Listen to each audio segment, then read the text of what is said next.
What is going on, everyone? Welcome back to the channel. Thank you so much for stopping by. As always, my name is G, and guys, today we are going to be reviewing this cute little indie game by the name of Moving Out that was actually developed by SMG Studio DMM Games and published by Team 17, which I'm actually a huge fan of Team 17. One of my favorite games from them was this other little simulator game called My Time by Porsche. I thought that was also a pretty nice little game, just creating your own little farm and then interacting with the characters on their building a relationship with them was pretty awesome. So Team 17 is actually a pretty nice indie developer studio, and Moving Out is just another one of those fun stupid games that you could just play. I am playing here with my brother. As you can see here, we are just moving a little bit of boxes, and we are playing the Moving in Paradise DLC because we already completed the base game, and we're just trying to unlock the other achievements for the DLC, which actually added another additional 1000 gamer score to its original 1000 score. So in total of 2000 gamer scores you can get from playing Moving Out, which isn't a hard game whatsoever. It's pretty easy to really use.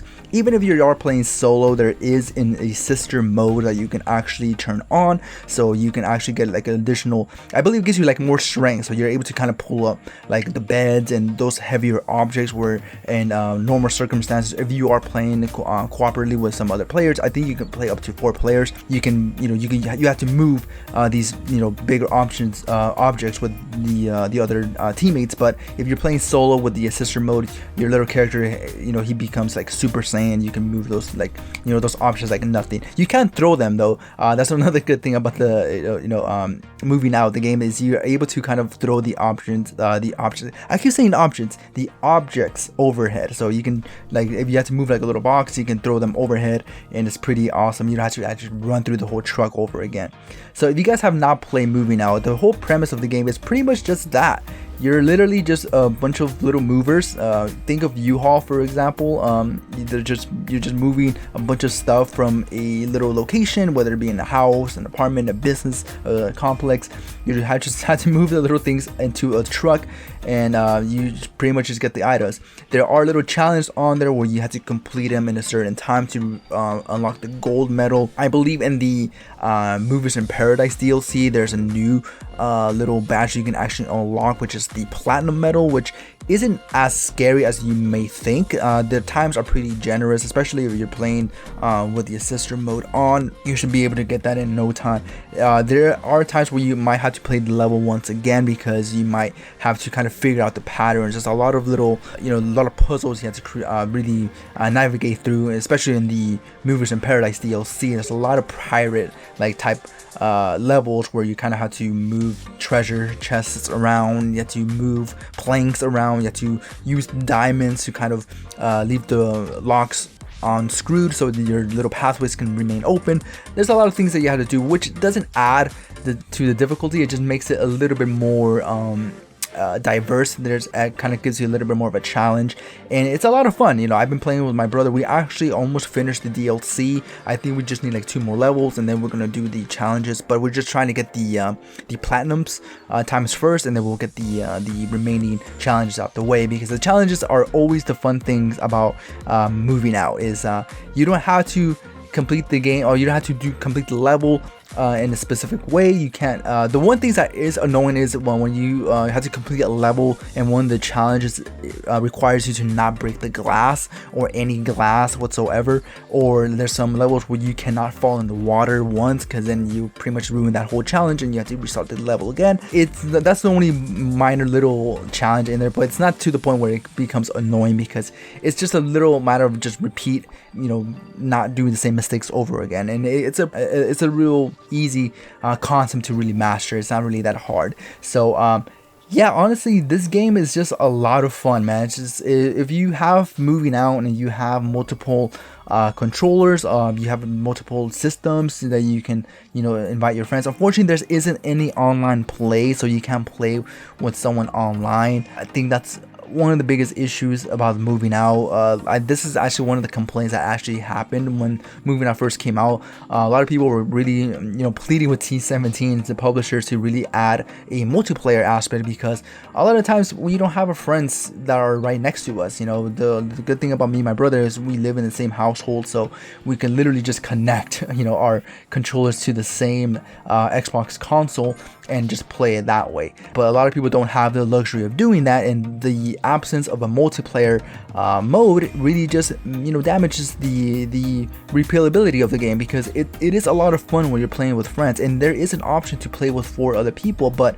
unfortunately it's all LAN connection. You have to be connected in the same little console, and I believe there's another way you can kind of do it, but you have to connect like the internet boxes together, and you have to do a lot of techie stuff when it shouldn't be that big of a process when if you just have multiplayer or Xbox Live added to the game in itself. But other than that, that's one minor negative I will say about the game, is that it's missing its multiplayer aspect, especially in this day and age, the year 2022. A game without multiplayer is kind of not with the times. Like this time and day, you have to have multiplayer, unless you are specifically a single player game, like a single player campaign. Then of course you don't have to have multiplayer on it, and you can still have a pretty good game. The Witcher 3 is a perfect example of this. It doesn't have any multiplayer, but the campaign is amazing. So but when it comes to the small little platform game, I think it does damage us a little bit not having the multiplayer ability to kind of connect with your friends. But overall, man, moving out, the DLC and just the base game in general, pretty fun, pretty silly game. You can just relax, not even stress about anything, just fun, stupid, little gameplay, and it's just there to have a good time. So if you have kids, if you have siblings who are younger and you want to play a game with them, this is definitely a game you can actually play with them. It's pretty easy to really navigate, pretty easy to learn, and overall, man, if I can give a rating from 1 out of 10, honestly, this game, for what it is right now, I would definitely have to give it a 7.